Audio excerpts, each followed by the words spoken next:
going to take a supine lying position in which our feet are flat on the ground or table. Back is flat against the ground or table like we mentioned before.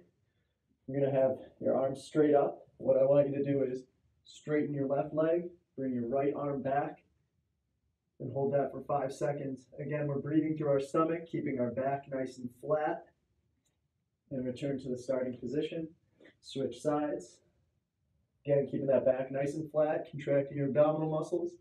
You should be able to talk through this while you're contracting, just as I am. To advance that just a bit, we're going to start with our knees raised like this. And again, opposite arm, opposite leg.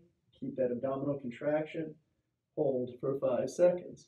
And I want you to continue to test yourself. Hold for longer.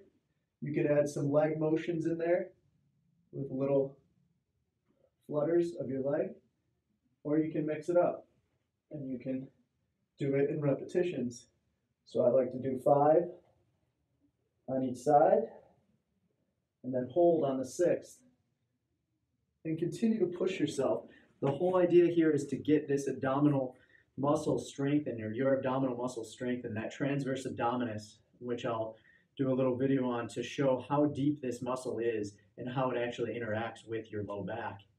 So this is something to really keep in mind. The core connects your upper body to your lower body and vice versa. So every movement you make involves your core. It's really important to have that strong foundation.